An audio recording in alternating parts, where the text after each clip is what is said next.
All right, we are still simplifying expressions. We talked about combining like terms. Now let's talk about the distributive property. So the distributive property always looks very predictable in algebra. You typically have something right up against some parentheses, okay? And you should know from the past that when you have a number right up against parentheses, that is meaning multiplication, right? And you don't just want 3 times x, you want 3 times that whole set of parentheses. So just like if I was gonna distribute textbooks, I would give everyone a textbook. Well, I'm gonna distribute this 3, I'm gonna give everyone the 3, okay? Each term inside. And so it's multiplication. So 3 times x is 3x, and 3 times 1 is 3. So 3x plus 3. It's a positive 3 when I distribute there, okay? Pretty straightforward. If I have 9 times parentheses 2 minus 3y, I'm going to distribute that 9 to everything inside the parentheses. So 9 times 2 would be 18. And 9 times, this is considered one term. It's one piece. So you don't go to the 3 and the y. It's just 9 times the 3y. So 9 times 3 is, oh, sorry, it's a negative. I almost wrote a plus. Minus 27y. Okay? So you just multiply it by the coefficient that happens to be there. If there's not a coefficient, you should do 3 times x is 3x. Okay? So there's some pretty straightforward examples of the distributive property. If you start getting into, let's talk about distributing a negative and a fraction, because you guys tend to get a little nervous when fractions are thrown in there. So negative 1/2 times 8m minus 30n. I'm going to distribute the negative 1/2. By the way, if you're not good at doing 1/2 times a whole number, or really any fraction times a whole number, if it's 1/2, 1/3, 1/4, think of it as reading it as half of 8 instead of half times 8. So half of 8 is 4. Well, a negative times a positive would make it a negative 4. And then my m, negative 1/2 of, remember that negative is going to be part of the 30n, so negative 1/2 of negative 30m. Well, multiplying a negative times a negative makes a positive, and then half of 30 is 15, and then the variable just popped on there, okay? These aren't like terms, so there's nothing else I can do to combine them. Some people want to take that one step further and then say, oh, so that's 6x. No, remember from the last video, if they're not like terms, you cannot combine them together, okay? They have to match to be able to go any farther than that. Oh, no. What if I am distributing something like x times negative 2y plus 3z. Well, if I'm distributing a variable, then I'm just going to multiply it in there. So that would be negative 2xy, right? Like if I have dogs and cats and combine them, I just get dog cats, the coefficient out front. And then the same thing here, positive, because a positive times a positive is still a positive, and then 3xz. Notice where I put the x, right? I kept things alphabetical. That is something that mathematicians like. They like things to make sense. They like them to be in order. The alphabet is a pretty good organizational tool, so we're going to use that when we put number or letters, variables together. Okay, let's do a combination one. 6 parentheses 2x plus 2/3. Ooh, that's a 2/3. Sorry about that. Minus 3 parentheses x plus 4. Ooh, fun times. double distributing here, right? I have distributing in the first part. I need to distribute this 6 to everything inside the parentheses. So 6 times 2x would be 12x. 6 times 2/3, well, instead, let me think of it as 2/3 of 6. 2/3 of 6. If I cut 6 into 3 pieces, there would be 2, right? 2, 4, 6. And then if I take 2 of those pieces, that would be 4. So plus 4. Or other fun trick that you may not know, you can do 6 times the numerator, divide by the denominator. The division bar, or the fraction bar, actually means divide. So 6 times 2 is 12, divided by 3 is 4. That's a fun trick not everybody is familiar with. In the back, I'm also distributing, but I have to be careful. Remember what we said earlier. Minus is considered a negative attached to the 3. So if I distribute that -3, -3 times x is -3x. -3 times +4 is -12. Notice, I'm not going to put a minus right here. I used that subtraction as part of the 3 and I distributed it. I now have symbols with everything, a +12, a +4, a -3, and -12. Once you use that minus, it's not there anymore. Okay, we're not done with this problem, right? We have to simplify. So we have 2 steps.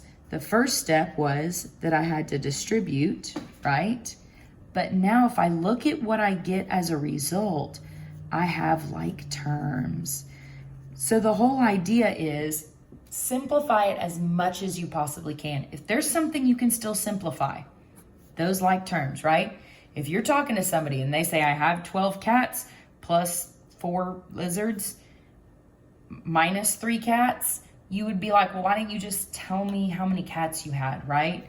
So when I combine 12x and -3x, I get 9x. And then when I combine the constants, the plain ones without a variable, +4 and -12 makes -8.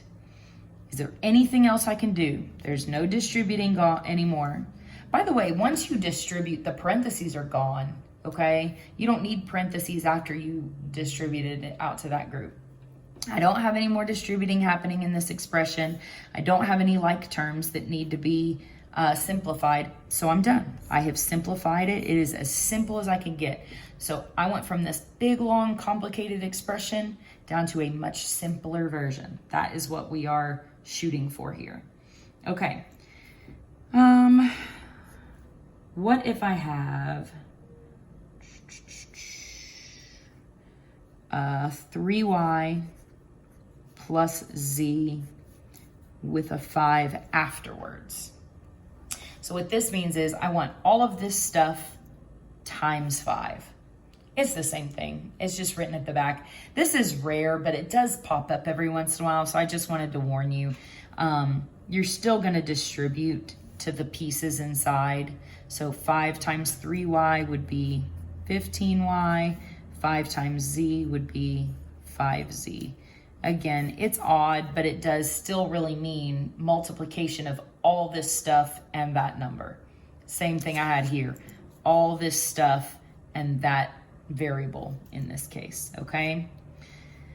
Let's look at what, oh, nope, got to do one more. Okay, I'm going to make this really simple. 4 times 7x plus 2 minus 10x. When you distribute in a situation like this, you want to distribute, simple. 4 times 7 is 28x. 4 times 2 is 8. It doesn't distribute to this back thing. I don't want 4 times -10x. I want 4 times this stuff and then minus 10x at the end. So I'm just going to pull that straight down, minus 10x. Nothing's really going on here, okay? Am I finished with this problem? I'm not, okay? At this point, I've distributed, but I have like terms here that still need to be cleaned up. So 28x and -10x would be 18x and then plus 8.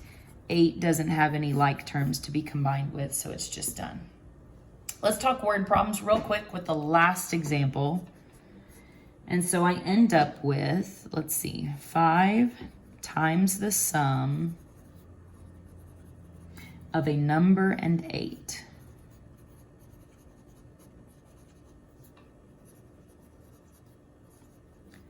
Decreased by 3 times the number. Feel free to pause if you need to copy that down. 5 times the sum of a number and 8 decreased by 3 times the number. I still vividly remember being in 8th grade algebra with Mr. Adams and him explaining to us that word problems that are like this seem really complicated unless you just go through it bit by bit and turn it into math. So we go, okay, 5 is 5. Times means times.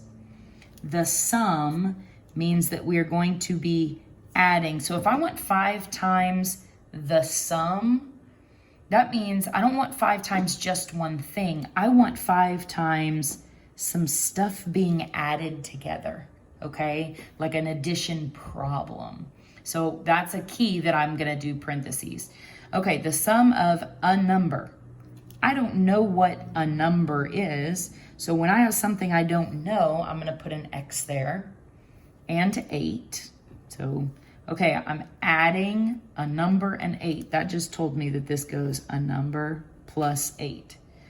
Decreased is a subtraction by 3 times the number. And again, we don't know the number, so that's my X value. So if I start writing that as one big long thing, I have 5 times the sum of a number and 8, so a number plus 8, decreased by 3 times the number. And so I don't really need that multiplication symbol. Now, if I start working that out real quick, well, I see parentheses, so 5 times all of that stuff. When I distribute, I would get 5x plus 40. That minus 3x is not included in the distributing, so it's just gonna get carried down into the next step. And then combine like terms, 5x and negative 3x leaves 2x, and then plus the 40. Okay, so don't freak out when it's a word problem. Try just going word by word and turning it into symbols. And sometimes that really will just set up the problem for you. Okay, all right, good luck. If you have questions, feel free to email me, or you could even email me a video of you asking your specific question, because sometimes math questions are hard to put in writing. Or, you know, send me a picture of what you're working on, and I will do my best to help iron it out. Thank you.